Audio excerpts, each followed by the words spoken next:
Hello, ladies and gentlemen, and welcome back to the Thomas Podcast. And whoa, WrestleMania happened the other week. Yes, this is the last week for now of 2 podcasts a week. We had the podcast on Monday. This is out on Thursday, and then tomorrow night, John is also part of the Nine Mons Watch Along. So 3 things out this week as part of what's going on. So it's amazing. Spoilers, it's a belter and not in any way controversial. Yes. But there's so much wrestling to talk about. But John, before we get into the matches, how are you doing? Are you all right? How's life? I'm all right. I'm very tired. I mean, 4 a.m. finishes are not great on consecutive nights. Well, 4:30 a.m. finishes when you've got rain delays. Yeah. I'm a bit annoyed that they've gone back to the 8 Eastern start times, because I quite liked the 7 Eastern start times. It was quite nice. An extra hour is always nicer for us UK fans. That extra hour does make a difference. There's a huge difference between getting fed at 3 especially when it's something like Raw, especially when it's a long slog of an episode of Raw or something like that. But yes, yeah, I mean, for some reason, Raw's generally been a kind of 1 a.m. kickoff, except for that couple of weeks where the daylight savings didn't cross over. But most of their pay-per-views over the last year have kicked off at midnight. I think the exception of SummerSlam, which I think, oh no, it wasn't SummerSlam. It was one last year, towards the end of last year, that kicked off at like 11 p.m. Yeah, because I missed it. I missed the start because you missed Roman versus Jay. Yeah, because you were like, oh, it started. I was like, what? So yeah, there's so much wrestling to talk about. So I think we just dive into that really. Also, locations changed. I'm now back in Cardiff. I moved today, so if I'm a bit tired and a bit incoherent, let you back in. They let me back into the country. So in that shirt. I realised I'm wearing the same shirt as I wore in last week's podcast. You are wearing something that I made a very good joke about last week. Yeah. Because I was listening back to the podcast, as I do, because I always like to know how it sounds when I'm on it. Well, of course, I listen every week. Yes, big fan. Yeah, yes. I listen every week. For those listening on the podcast, crossing my fingers. But no, I do make a specific point of listening to the ones with me in. And it was a very good joke. As you said, you could be in the Wyatt family with that shirt, and I said you could be in the Manson family with it. So for continuity's sake, I'm pleased that it's back. Yeah, it's like my gimmick. I've got every wrestling one. I have to wear it. It's part of my gimmick. Yeah. Now I can confirm. I can confirm for the podcast listeners, it does look like it's been washed. And yes, it has. Yeah, that's what I'm saying. I'm backing you up here, mate. It does look like it's been laundered. So he's not just dug out the same shirt a week later. Yeah, exactly. Now there was so much wrestling. There was about 5 nights of wrestling last week, and I managed to watch 4 of them. I missed NXT. Yeah, I mean, it was like 6 consecutive nights, wasn't it? You had Takeover over 2 nights, then you had WrestleMania SmackDown, as I think we now have to call it. There's 6 nights. Oh my! We've got so much. And then 2 nights of WrestleMania, and then Raw. So you've literally had 6 nights of WWE. Right. So I'm going to quickly give you. Somebody made a point yesterday on Twitter. They said that it was the first day since the 4th of April, so like 9 days, that there hadn't actually been any WWE on television.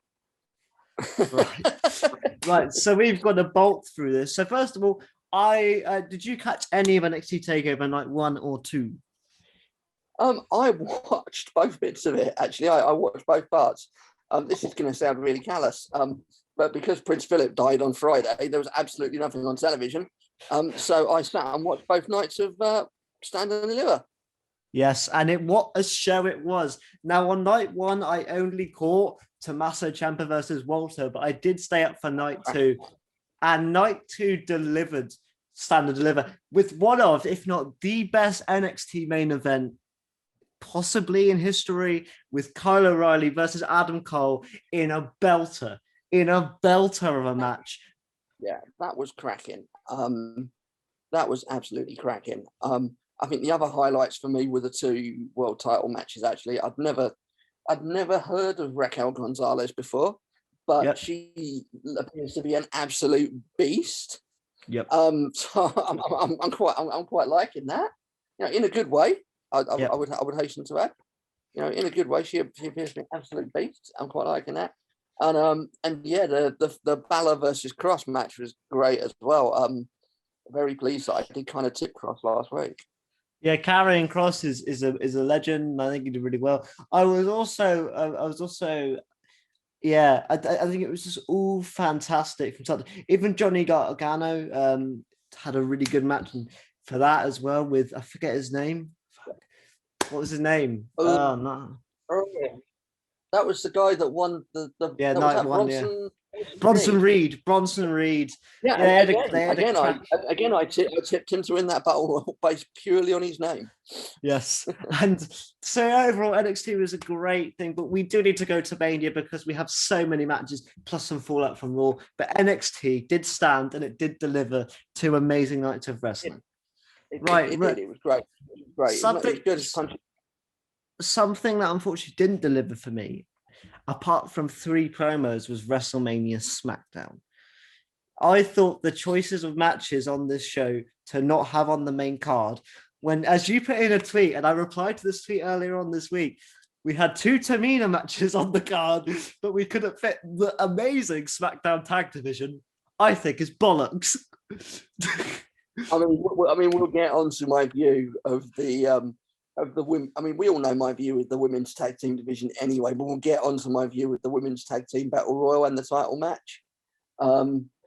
But yeah, I mean, to have the SmackDown title match on SmackDown, to have the Andre the Giant battle royal, which has become a bit of a WrestleMania fixture, on SmackDown. I mean, it just struck me as kind of a bit strange, killing time, and a bit strange when actually they could have had that qualifying. They could have had that qualifying gauntlet match on WrestleMania.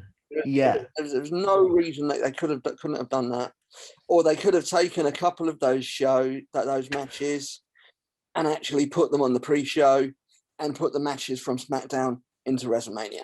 Yeah, exactly. I understand why, for example, on WrestleMania Night 1, they didn't want any pre-show matches, because then that would be your first match in front of the crowd, where it should be this big crowning moment of a big match. But you could have put a pre-show match on Night 2. They couldn't have done it anyway, as it turns out, could they? Yeah, because they weren't to know that. Yeah, one thing I will say as well, I'm very happy Jey Uso won the big match, because he has had the year of his career over the past 12 months, and he deserves to get something. Yeah. He's been a real star player actually over the last sort of 6 months to a year. And yeah, it is great that actually he got his name. And it was, I think it's also great because it kind of, I think it's something that will actually be used for storyline purposes. And actually winning that battle royal hasn't always been used for storyline purposes. And I think actually it might elevate the Andre the Giant battle royal a little bit. Yeah, I feel we see him going down to the ring with a fucking trophy and stuff like that. Yeah, I feel like we need to allow the Andre the Giant battle royal to be something, because the issue is that it does, apart from when Cesaro won it, it doesn't really feel like it's elevated anyone. Really. Baron Corbin won it, which was a great debut, I suppose, but then he's back in it again now. So he hasn't really gone up the card. So it just kind of feels like a baptism of fire. He did for a bit, didn't he? He was main eventing for a bit. He's had some title matches, but he's kind of dropped. I mean, I love him. I've got a lot of time for Baron Corbin, actually. So do I. I hate the guy, but he's supposed to. He's doing his job. Yeah, and yeah, I think he's really good. One thing SmackDown did do very, very well, not that it needed to, because I was already hyped for the match, but we had 3 amazing promos from Daniel Bryan, Edge, and Roman Reigns about why they should win the match. We had Daniel Bryan saying, is he best for business? No. Is he the man WWE want? No. But does he deserve to be in the main event of WrestleMania? Yes. And it was on the best promos. You had Edge saying that they need to put respect on his damn name because he's the rated R superstar. Finally, we get this killer instinct from Edge that, obviously he sort of had been the sympathetic character moving forward, but now he's the rated R superstar again. Not a heel, but he's that guy that's going to take what he wants when he wants and get it however he needs to. Yeah, very much. As we touched on last week, he's really taken the tweener role in this whole feud. Yeah, it's sort of like if you back Edge, if you like the Rated R Superstar, then you'll like Edge. But if you're more of like your favorite white meat babyface of Daniel Bryan, who's just the good guy trying to do it the right way, and then you have Roman Reigns, who cuts this amazing promo about how at the end of WrestleMania he's still going to be the head of the table, and well, spoiler alert, he is. But which we didn't predict actually. We were like, yeah, he's got no chance, he's done. We'll get onto that match. I mean, yeah. But now we need to go into WrestleMania, and I have to say it started off with the perfect way with Vince McMahon giving us the best opening in a while. Forget America the Beautiful, because I think it's the most pointless bollocks on the show. But Vince McMahon saying, look, we've been working our ass for the past year, but there's one thing that's been missing, you, the fans, and he does the classic, welcome to WrestleMania. And then we get, and it was... It was very touching. It was very touching. I nearly had a little tweet. I nearly had a little tear. As I think I messaged you, I was half convinced that Mom was actually going to come out and sing "America the Beautiful." But thanks, he didn't. I have to say, just really, really, really good from Vince, and also just really good how they did it. It looked like a full arena. Obviously, it wasn't because they're cardboard cutouts. But I tell you what, you all, if you didn't know, like say for example, you won't watch it in a couple of years' time and go, that's the pandemic WrestleMania, because even though you see some shots of people wearing masks and stuff like that, it's the atmosphere is there. Now, unfortunately, we need to get to the negative parts of WrestleMania, and the first thing is your two hosts, Titus Worldwide and Hulk Hogan, who gets booed out the building every single time he says a fucking word. I have to admit, I did find it funny every time. When they release this on home media and put it out on streaming for the ages and stuff, they'll edit that booing out and put in cheers, as they did when he got basically the reverse of what they did in WrestleMania 92 when he got eliminated. Rumble 92 rather. Yeah, exactly. It's a weird thing because actually everyone loves Titus O'Neil because he is the nicest. Like, he's not the character, but just the guy. He's just a good dude. He does deserve the Warrior Award. I'm happy he got it. Yeah. By the way, anyone and he's a local boy as well. That's the thing. He's from. But so is Hulk Hogan. So is Hulk Hogan. So is Hulk. Okay. But let's clarify that then. Titus is a local boy that's done a lot of work in his local community. He's done a lot of great things. Hulkster is a local boy that is a fucking racist. Yep. And that's the way to put it. So those guys, you can tell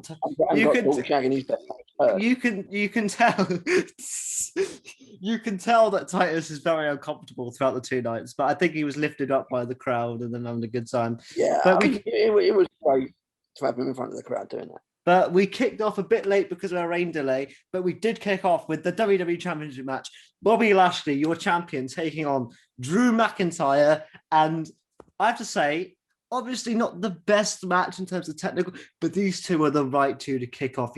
Quite interesting how the crowd swapped between them. They started off not booing Drew, but Bobby was definitely the fan favorite. But through the match and Drew's, organic performance, he becomes the favorite again from the crowd. So Bobby started off as getting cheered, and then eventually it switched to Drew because Drew is this, he's very endearing throughout a match. You can get behind Drew as a character and as a wrestler, and they did that well. But unfortunately, Drew gets a shot by MVP in the Hurt Lock. Drew does not tap out, but he passes out, and Bobby Lashley is still your WWE champion. I have to say, like I said, not the best match to start off the night, but one to get the crowd going.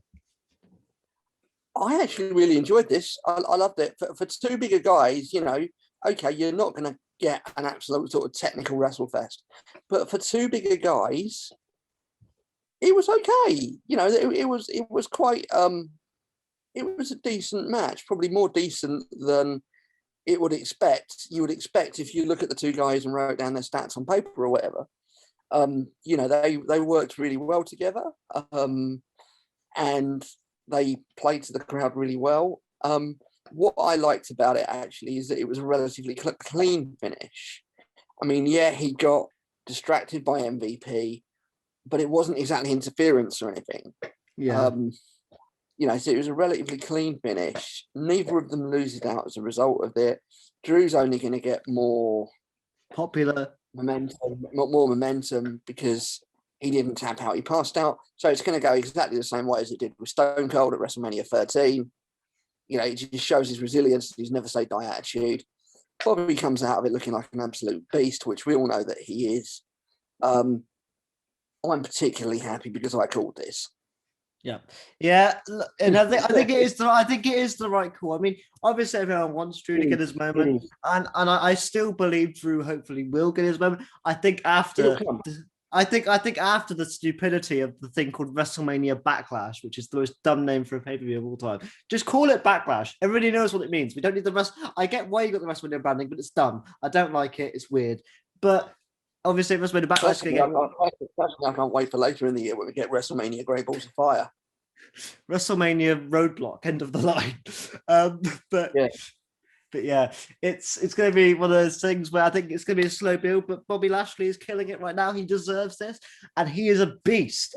Unfortunately, though, the show didn't take a downturn, but it stayed at the same level because it's time for the Women's Tag Team Championship Gauntlet match. And also, there's one statement I will say in this match. Why not give it to the Riot Squad? They are an already fucking made team. They have been there for years, and they deserve a chance at these fucking titles. Or give it to Billie Kay, because she's great. It's not the two that they gave it to. We've had these belts for 2 years now. Yep. 2 years and a month. In the course of 2 years and a month, it has been held by one proper tag team.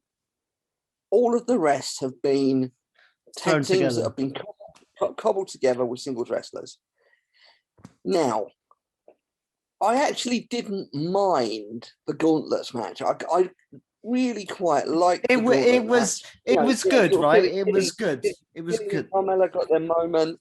I like the fact that the Riot Squad got a bit of momentum. For a while, I was like, hey, yeah, the Riot Squad are going to win this. And I really want to see the Riot Squad take on Shayna and Nia. Brilliant. Alas, no.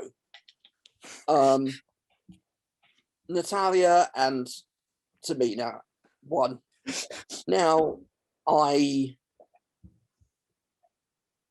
very much like Natalya as a wrestler. Yep.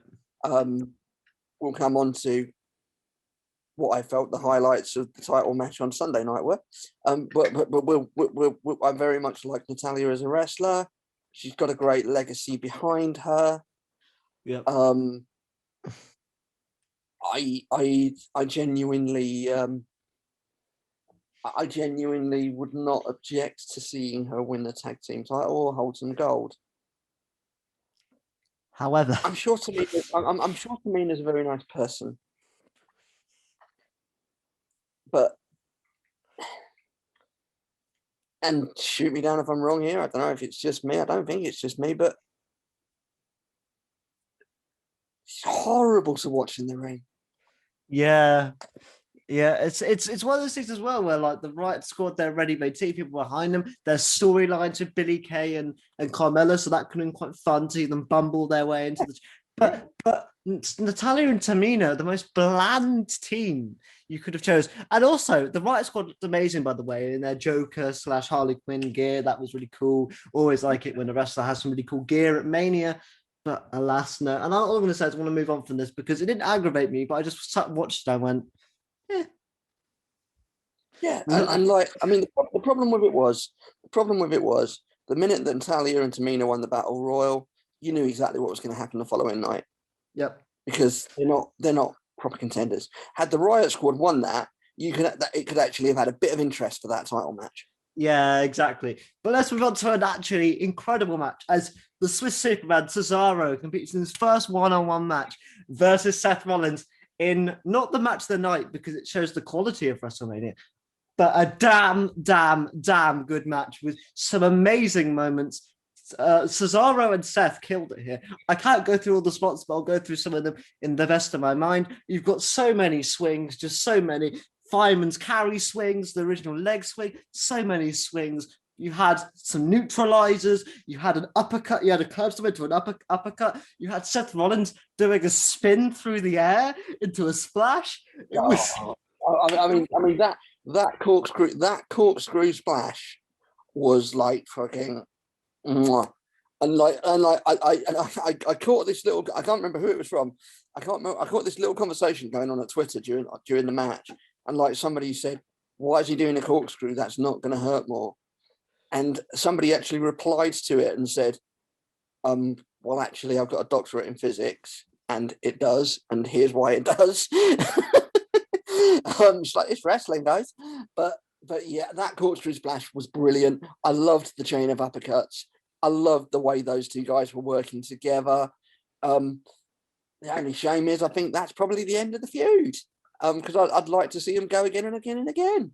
Yeah, I think it was my second favourite match of the night. It would have been my favourite, but something else was just exceptional. I'm gonna put it at my second favourite of the night. By the way, from here, actually, I will say this, from match 3 on kind of both nights. Actually, the card is good to great, or even fantastic. Even, and I'll also this even the one with the celebrity in it, which we'll get to because that was a big surprise. But yeah, that was a surprise, and I had a very big surprise on Sunday night as well, I must say. So this was just incredible. I had a great time with this match. But let's move on to a very different match, which I enjoyed equally, not in terms of quality of match, but in terms of entertainment, about wrestling is about. We see the debut of Omos as he teams with AJ Styles to take on the New Day. And we have this really good match with Kofi. First of all, Big E introduces them, which was amazing to see. He does the whole, temper! It was great to see. But then you get to the match, and then a really good sequence of AJ Styles, but as soon as Omos gets tagged in, they had no hope, did they? And Omos just destroys them. I loved this. I loved this. I thought it was a great match. I thought it was very well worked. However, I have a little theory. You know that Chumbawamba song, I get knocked down, but I get up again? You ain't never going to keep me down, yep. Yeah. I don't think that applies to Omos. No. I watching that match, I have a little theory that if he ever hit the deck, he would not be able to get back to his feet. Because like he wasn't even getting down for pins or anything like that. Literally just puts a foot on someone. I mean, if he ever gets knocked over, he may physically struggle to actually get back to his feet. Because his legs are so bloody long. Exactly. And it was great. He swats them like a fly, and to put the sour grape on top, he just pins him with one foot, and wins the tag. When AJ leapfrogged over him, he kind of. All I will say is, I hope it isn't soon, but I think there is only one tag team on Raw that can perhaps take down on us, and which I'll get to when we get to Raw. But next we move on to the Stupid Express, Braun Strowman, taking on my favorite wrestler of all time, Shane McMahon, and the greatest wrestler of all time, as he won the tournament in Saudi Arabia in a steel cage match, which was overall better than it had any right to be, which is sort of the tagline of night one of WrestleMania, to be honest. Yeah. You knew what you were going to get from this. You know, a bit of cat and mouse. Shane's going to end up going off the cage.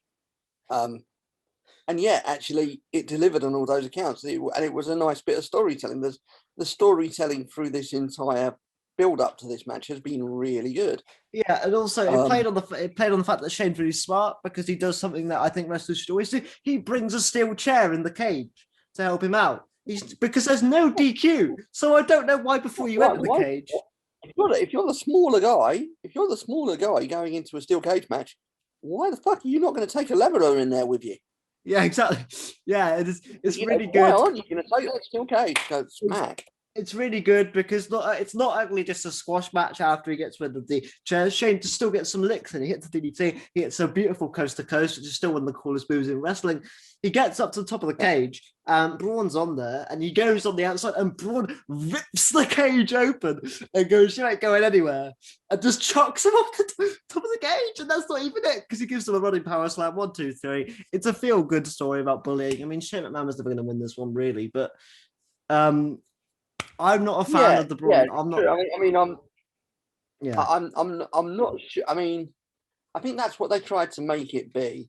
I'm not sure how well that worked because I think a lot of people were probably on Shane McMahon's side in this one. Yeah, me too. Yeah. Yeah. I'm happy they got rid of the train sound effects on Raw, though. He did when he ran on Raw, they didn't put train sound effect, which is good.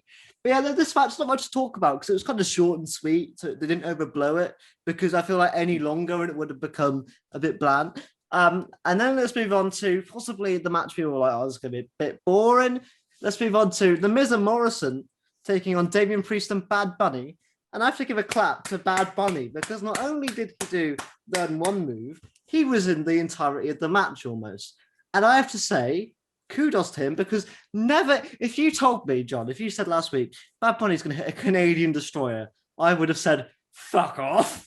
I mean, before we get onto the match itself, can we just have a little round of applause for Miz Morrison's entrance? What, the bunnies? Giant bunnies. Because I was like, what am I watching here? But it was brilliant. And the fact that one of the bunnies lost an ear at some point, and it was just a bunny with one ear walking around. And yeah, Bad Bunny, actually, he can go. Is it the best celebrity performance we've seen in a match at a WrestleMania? Very probably. Yeah. And it was better than it had any right to be. It was actually insane. Like, you watched it, and everything he did was clean. Obviously, he was mostly carried by Miz and Morrison, but it takes you the tango in wrestling. So even if they were, obviously they were guiding him through it, he hit a fucking Canadian destroyer. Like, that is a difficult move to hit. And also, I mean, Bad Bunny and Priest got the victory. I mean, who's surprised? But if you'd sat somebody that's never seen wrestling down before, if you sat somebody down that's never seen wrestling before, in front of that show on mute so they couldn't hear the commentary or anything, and said to them at the start of the program, one of the people you're going to see is not a wrestler, tell me which one, they wouldn't have said Bad Bunny. No. I won't go into who they would have said, Pamina, but they wouldn't have said Bad Bunny. Yeah, I mean, the good thing as well, credit to Damian Priest because he went into this match injured. And he's still injured now, which was supposed to compete in a 2-1 handicap match, but credit to Damian because he almost got ruled out and it would have become a 1-on-1 match again. So credit to Damian Priest for going on and doing it. Yeah, this match was just fun. Like, this match was just fun. Like, there's not much to dissect here. It's just fun. Like, it's not, it was just a really good match, really entertaining.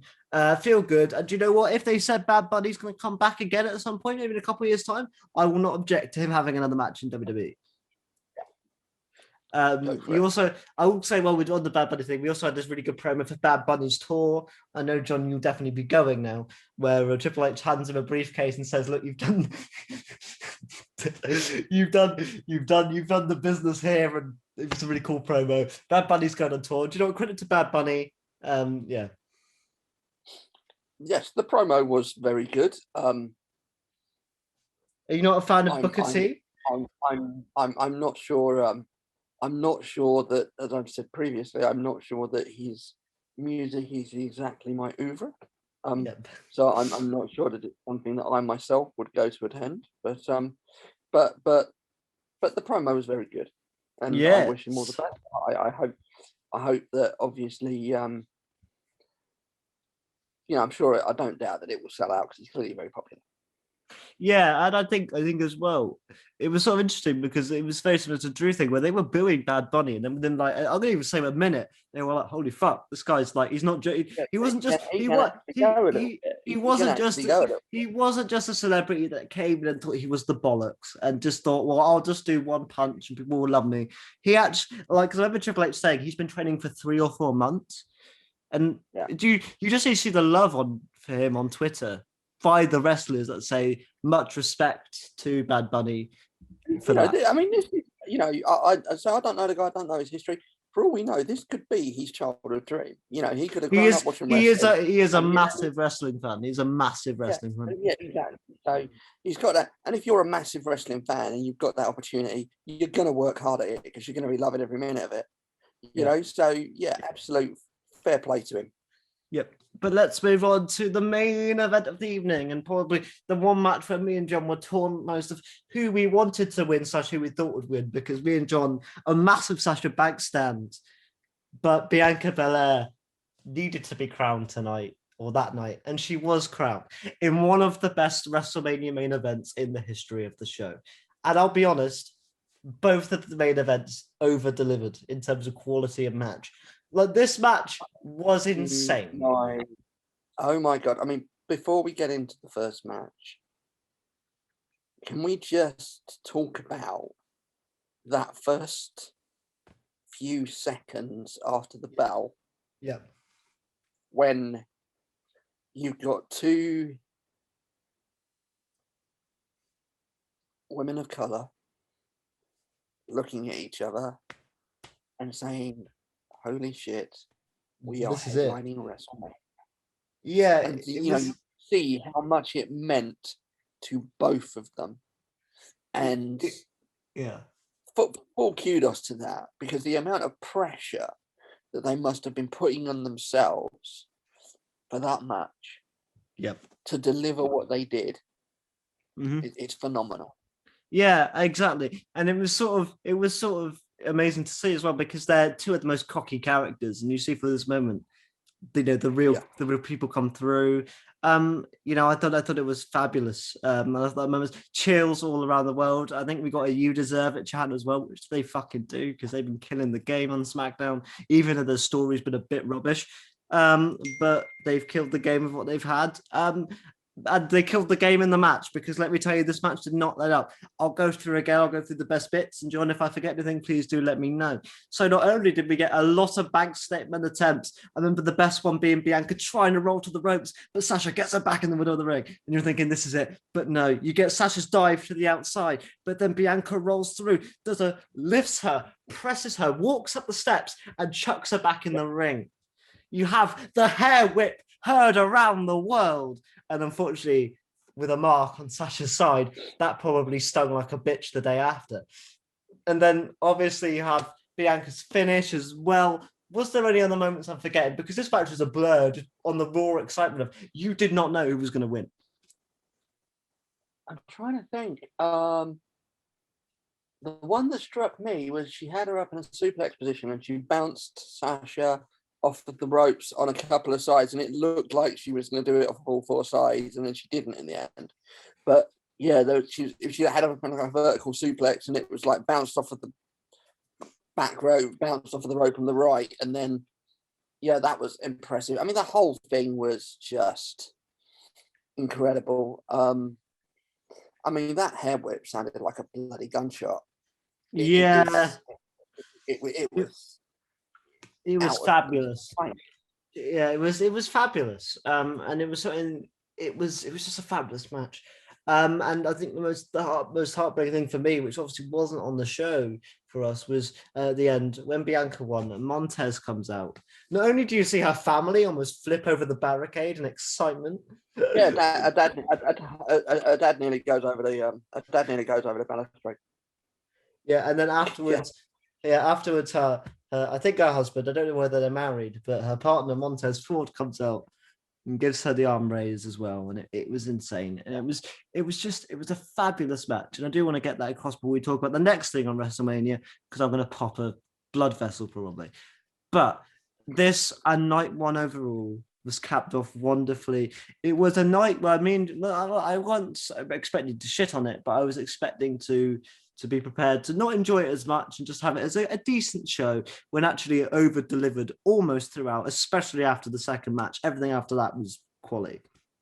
Yeah, I was expecting it to be the appetizer tonight too, and on balance, I think it might actually be my preferred of the two nights. I think overall, this is the way that I told my friend Robbie, who did the reactions with me. So I said, night one was the more solid show, but night two had lower lows but higher highs. So when night two really hit for me, it hit a lot more. But also the first two matches were bollocks. Let's get into. I mean, yeah, it also disappointed on at least one thing that I was expecting a lot from. Okay, let's get into that. Let's start with the thing we started with, and possibly the worst thing maybe to happen at WrestleMania in years. Like, this was actual dog shit. The Fiend versus Randy Orton. Let's start with Randy Orton came out in some nice white trunks. I was like, ooh. Then Alexa Bliss comes out, and I'm like, all right, cool. She has a massive Jack in the Box. I'm thinking, this is cool. She does the Jack in the Box. Fiend pops out. Fiend jumps on Randy Orton. Fabulous. They do a bit of wrestling for a bit. Fiend's about to win with the claw. And then he looks up, and then Alexa Bliss is there with black goop running down her face. RKO, 1, 2, 3. What the fuck? What the fuck? Over in like 5 minutes. I mean, let's not forget, this is something that they've been building up to since November, December time. We have had 4 months of build-up to something that was over in 5 minutes because somebody got some black shit on their face. Yeah. And like when you compare that to what they did with the Fiend's match against Cena last year, which was one of the highlights of Mania last year. I think my favourite thing on Mania, if I'm honest. It's just, yeah, it's either that or the AJ versus Taker, and it's one or the other. But yeah. it's yep. So disappointing. My expectations were so high for this. They were through the roof for this. And it's over in 5 minutes, and I think there like, I think they shot themselves. I think they shot themselves in the foot as well. I think people wouldn't be so negative on it in terms of the overall show if it didn't open. Like, the fact it opened was also a detriment to it. But yeah, no, this is just fucking weird. You know, traditionally you open with your second biggest match of the night. So why have they done that? Yeah, yeah, just awful stuff. Now we move on to match 2, Natalya versus Tamina versus Nia Jax and Shayna Baszler without. Yes, it is. It is not much. It is. I know it is. I didn't say. I thought you were like. Oh, I thought I was on the wrong path.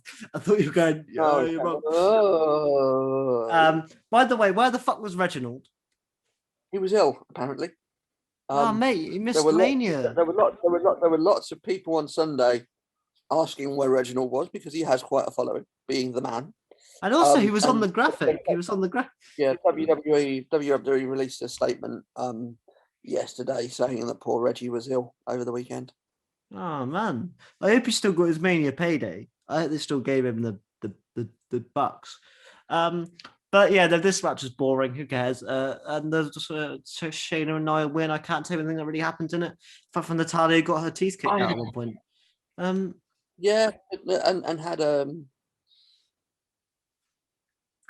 rather revealing outfit on. Yeah.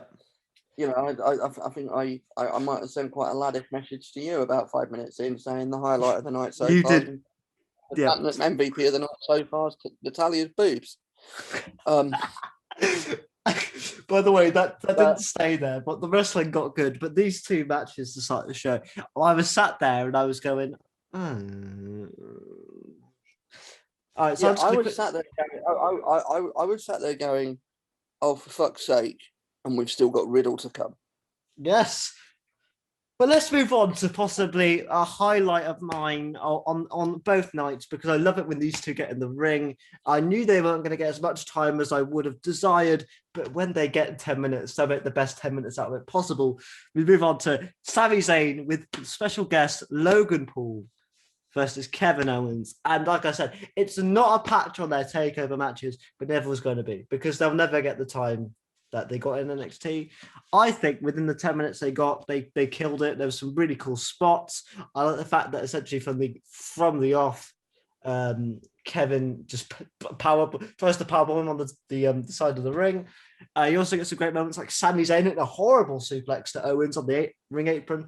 You get moments like them doing their punch spot on the top, so just to give you a superplex. You get not only one attempt but two attempts of the power bomb. You get Kevin Owens going on the table. I think through the table as well. Did he go through, or was it just on? I can't remember. Yep. I think it was through. And then you get possibly one of the best haluva kicks of all time. Haluva kick out of nowhere. And yeah, just incredible stuff. And Logan Paul did an amazing sell at the end. Credit to Logan Paul, which I never thought would be words that came out my mouth. I mean, these two guys have been working together for nearly 20 years. They know how to tell a story. You know that you're going to get some excellent storytelling in the ring. They've just got a chemistry together. Yes, it was too short, but it was never, as you say, it was never going to have the time devoted to it that it should. But it's great. Hopefully, people will see what a good match that was and elevate both of these guys further up the card. Yeah, because they both deserve it. They both deserve it. I think that's what I don't know what's going to happen with Sammy's gimmick from here on in. I still think there's going to be the conspiracy thing. I think he's going to go eyeballing Logan Paul, and he got twisted. I'm happy with Sami Zayn slowly descending into madness. And I like you said, John, I hope the final resolution, whether it be SummerSlam, there is actually a conspiracy against him, and it actually turns him into a babyface. And the whole time we've been wrong. I would just love it if, you know, out of nowhere, like Triple H and Stephanie come out or something, or some authority figure comes out. And just not Adam Pearce. Just not Adam Pearce. Because if I see Adam Pearce again, I'm gonna cry. Well, yeah, but I mean, I said authority figure. Lol. But and it just turns out he's been right all along. It turns out that actually it's not a conspiracy theory. There is a conspiracy. Credit to the crowd on this one as well, because they also did the Sami Zayn Olays, which is something I've wanted as a babyface. Whenever his entry, the come on, you just hear that ole, ole, ole, ole. It would like the place would be thunderous. It was good to see that again. But let's move on. I think if I got my match card right, to the surprise of the night for me. First of all, we had a little backstage thing between Riddle, Rob Van Dam, and the Great Khali, where they joked about being high. Yeah, I mean, yeah, basically. Yep. It was a three man promo between a man who doesn't speak a word of English, a man who sounds like he doesn't speak a word of English, and somebody who's constantly off his tits. Yes, it was great. It was fun. The one Riddle promo. Do you know what? I laughed a bit there. It was fun. Actually, they played on Riddle's persona. They played on the whole bro thing, and it was fun. It was just fun. Yeah, absolutely fun. So let's move on to Riddle, mine and John's least favorite wrestler, to my most underrated wrestler, my boy Sheamus. In just a great match. Again, I've run through some of the cliff notes. We have a 10 beats at the bow ring. We have Riddle doing some really cool flip moves, some Pele kicks. We have a white noise attempt from the top rope, but Sheamus slips, unfortunately. He does recover and do some knee drops from the top rope to kind of counteract this. Yeah, I mean, it was potentially nasty, and he recovered well. Yeah. And then we have the best bro kick of all time. I mean, there was also the bit, I'm sure I texted you in the middle. Was there a bit where Riddle hit him with a top rope suplex or a second rope suplex? And I think I texted you going, that's a killer suplex. Yeah, because you were like, I hate to say it, but fair play there, or something like that, was it? Yeah, yeah. I'd say these two guys. I'm not actually going to insult Riddle on this episode of the podcast. Yeah, I don't like him, but he did a fucking job on Sunday night. He really. These two guys worked together really well. It was a great finish. It was a really innovative finish. One of the best brogue kicks you'll ever see. Like literally a brogue kick on somebody upside down in midair. Brilliant. Yeah. And Sheamus wins. Great match. Thankfully, with the right outcome. Yeah, and I think Sheamus is, like I said, he's the most underrated wrestler. I've always liked Sheamus. I've always been a fan of Sheamus. Even when he was a babyface back in like 2011, 2012. Obviously, I think for someone like me, being British, I understood his sarcasm. I don't think it translated very well to an American audience. I think it came across a bit like a cunt. But I mean, to us, it's sort of how we act.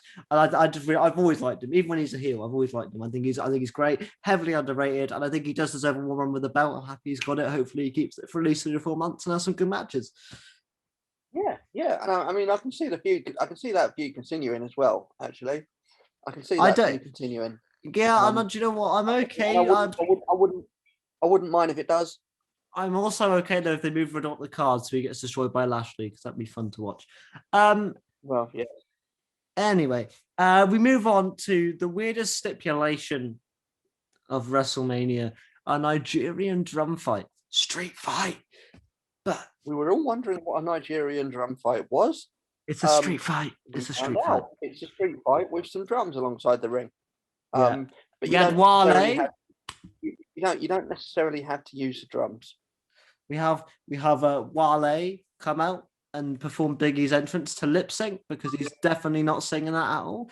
I like Wale, but maybe it just wasn't his day. Maybe his vocals weren't prepared. And we have, again, these guys didn't get the time they necessarily should have got, but they delivered. Like within seconds, Big E has taken Cruz to the outside. Cruz is this new violent streak about him.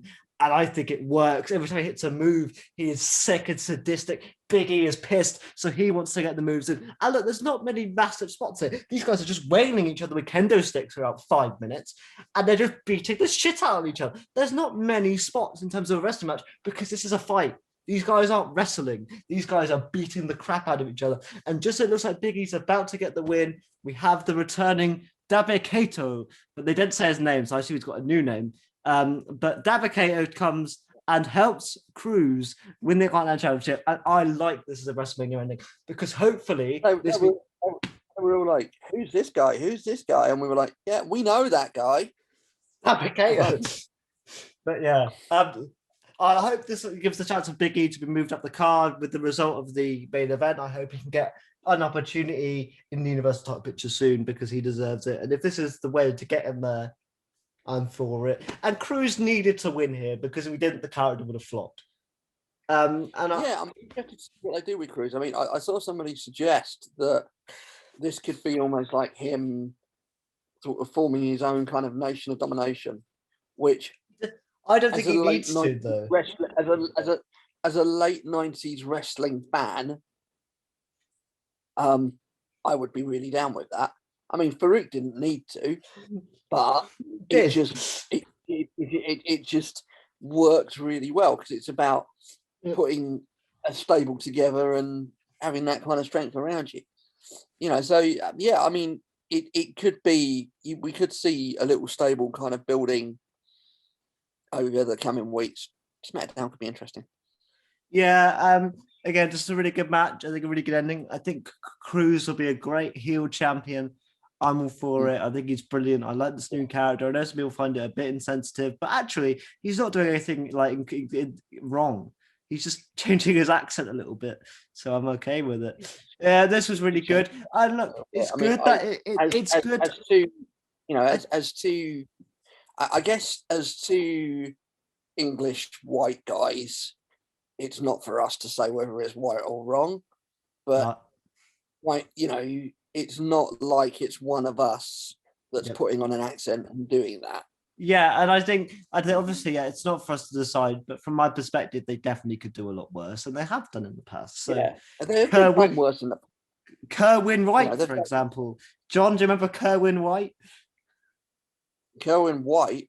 God, I remember I remember a lot worse than Kerwin White.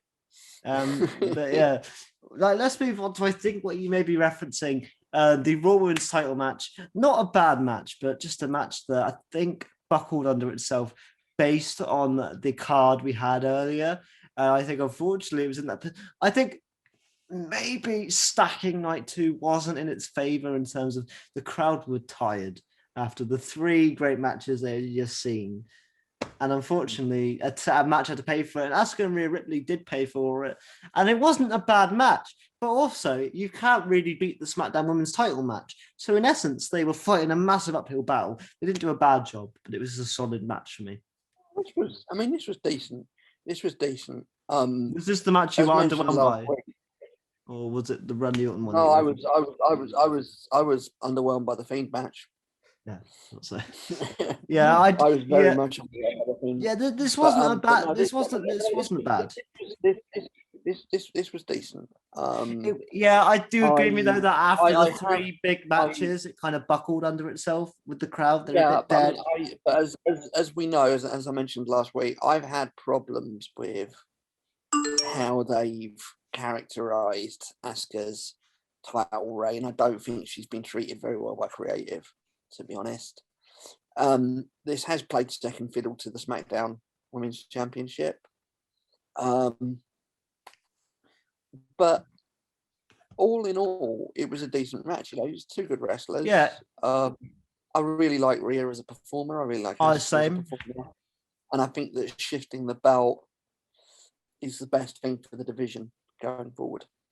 No, I'm in full agreement. I mean, the only reason I said for myself that I felt like it buckled was because again, you put on paper. I think this is a lot of people's problems with Mania. You put on paper Asuka and Rhea Ripley, and if you gave them half an hour and 45 minutes, they would kill it. But you don't have that time.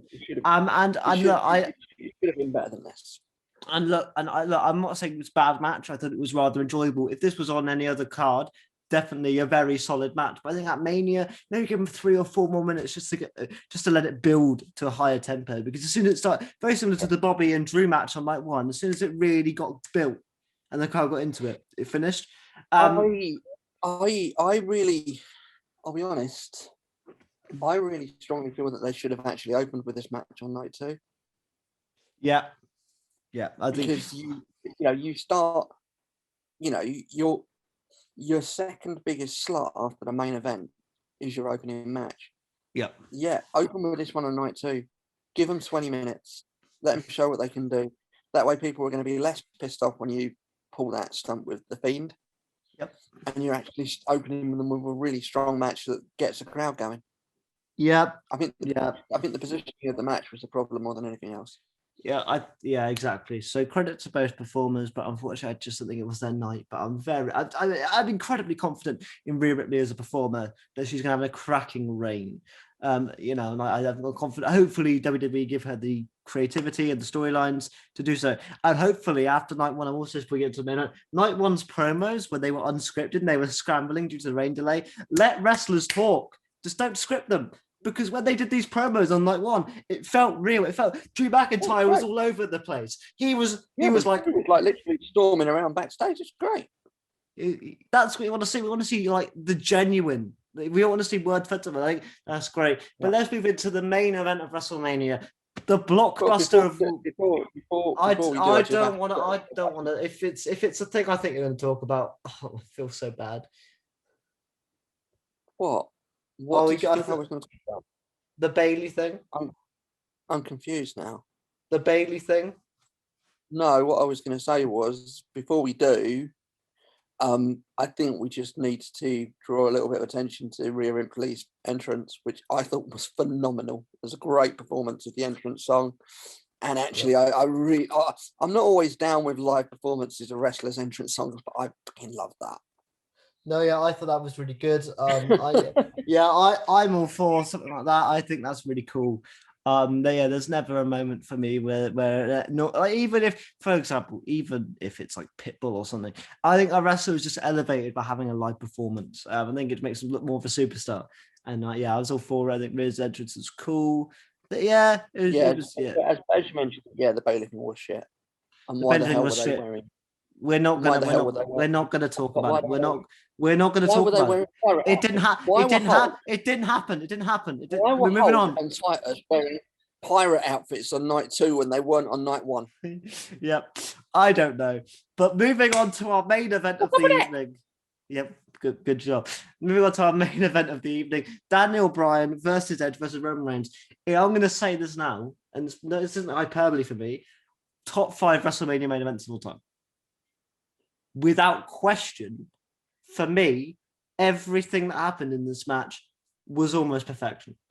It felt real. If you're talking in terms of main events, I had to probably agree, actually. What I think worked here is quite often with triple threats, you have a bit of a problem because you've got 2 guys working and then there's 1 guy with nothing to do.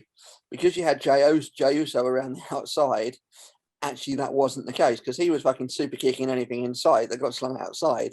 So it was a really good dynamic to the match. Yeah. These 3 guys worked really well together and it just kept flowing. It was a brilliant match. Yeah. So many spots. Another table spot. These bloody tables and wrestlers going through them. Table.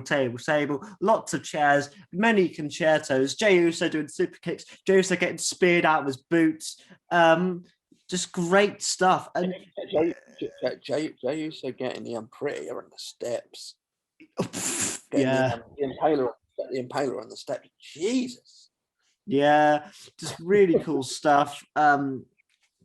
Again, this match, the good thing about this one is that literally it wasn't one of those things where, and look, I love WrestleMania 30, I love the Chronic of Daniel Bryan, but it was sort of obvious that was going to happen. And I'm all about, if the story takes precedent over match, I'm all about that. I think stories are what wrestling's about. However, in this match, you genuinely didn't, any of the 3 could have won the match. It wasn't like there was a weak link and it was so every kick out was mental. And by the way, if you're pissed off at the end, you are meant to be pissed off that was how it ended. That was the point of the match. You are not meant to go, I like that ending. In terms of like enjoyment of the show, you're meant to go, that was sick. But if you are pissed off at the result, you are meant to be pissed off at the result. That's what they wanted to do. They wanted to subvert expect. Yeah, of course people are going to be pissed off about the result because that's what they're supposed to do. He's a bad guy. Personally, I loved the ending. Me too. I loved the fact that he deliberately pinned both guys because that is effectively Roman saying, I'm done with both of you now. Neither of you can turn around and say you get a rematch because you weren't pinned. I've pinned you both. Exactly. Now that is so in line with this character that they have created for Roman. So in line with it in terms of you're not contenders anymore. I've dealt with you. Yeah, you are done. I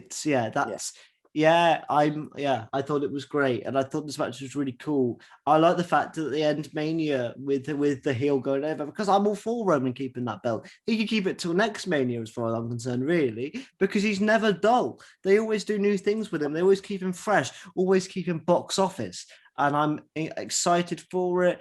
I'm ready for it. I don't think this is the end of the Edge thing. I think Edge will go, well, my shoulders were above Daniel Bryan's, so I'm going to get a rematch. I think that's what they're going to do. I think it will be Edge versus Roman at WrestleMania Backlash. But Roman should keep that belt. Is this the first time since we've had 2 world titles that we've come out of WrestleMania with 2 heel champs retaining?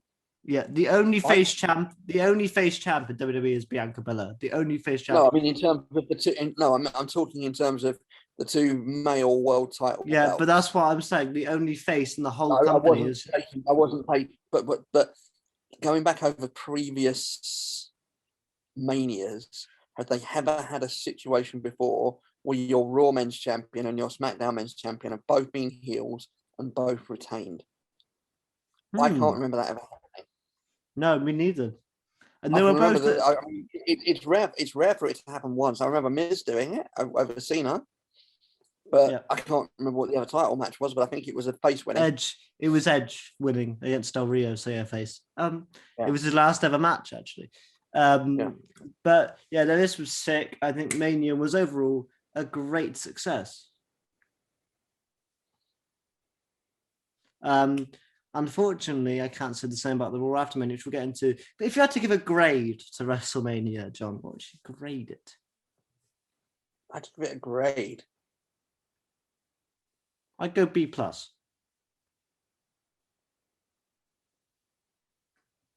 If the Fiend thing wasn't a thing, it'd be a solid A. Yeah, I think it was a B plus player. I think. See what I did there? Yep. I think they could have. If the Fiend match hadn't been such a letdown, and if they'd done more with the women's tag titles, made them more meaningful, then it could have made an A. But yeah, not quite. It's still a decent show. Well, thank Christ WrestleMania was B plus because Raw was an F or even a D, because Raw was the most. I didn't stay up for it because I had a feeling that this was going to happen, but Raw was the most underwhelming, bland bit of ugh that especially for Raw After Mania. I get there in the Thunderdome and I get it's about the crowd, but give us something. And they didn't really give us much of anything. They gave us a Charlotte promo, which was great. The Charlotte promo was great. Yeah, but it's not new. For me, it's nothing new. It's kind of a tweak. It's kind of a tweak to the character. It's a bit more entitled than she's previously been. But she always flip flops and being like, "I'm the queen. I'm better than you. So I'm actually I'm royalty, but I'm for the people." And I'm like, I liked that. I liked the Charlotte promo. I need to see where it's going before I get an actual proper opinion on it. As I said to you before we started recording, the other key thing for me was no Samoa Joe on commentary, which means I think somebody's probably coming back to the active roster. So we could be getting Lashley versus Joe at some point. That would have been cool if they. That would have been cool if they did it that night. Not even if he competed in a match, just if he hit somebody. That because the issue was right for me is that like you didn't miss anything. Like Charlotte's back, cool.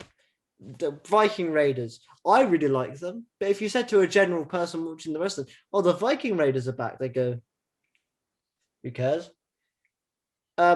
You have Alexa Bliss doing a weird promo with a weird new doll that has a biting animation. I don't know, Raw. Take a look at the help section in your Alexa app. Piss off.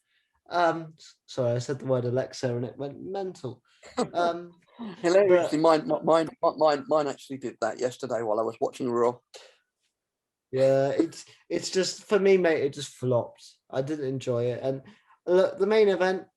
Cool. Drew, Randy, and Riddle had a decent. Oh, sorry, Drew. Was it Drew, Randy, and Braun? No, yeah, Drew, Randy, Braun. Sorry, was Drew, Randy, and Braun. But Riddle had a match at the start of the night. Yeah, against Braun. So that's why I got confused. Yeah, but like I don't know. It just there's not even much to talk about it because I literally gave you the 3 takeaways. It just for me it didn't work. Okay. SmackDown for me has been the more entertaining show week to week. Like I guarantee SmackDown, this will be a lot of fun, but there's something about Raw that I just can't really get into. It didn't really deliver. Like even as a general episode of Raw, I would say it was mediocre. You know, but maybe I'm being really harsh. But it just didn't connect with me. Possibly a little. It just didn't connect with me personally. But maybe I was just tired after 10 hours of wrestling that week, and to get 3 more, I may have been a bit too wrestled out, and it was just, who knows. But overall, John, because we've been talking about wrestling for about over an hour, we've said a lot. This obviously isn't like a discussion video. WrestleMania week, I'm going to say a massive success. Great feeling to have the crowd back, and overall positive experience. Yeah, it's been good. It's been really good. Yeah, so like I said, because of the content coming up this week, I won't keep you guys any longer. John, anything you want to plug, anything you want to say, anything you want to do before we wrap up today?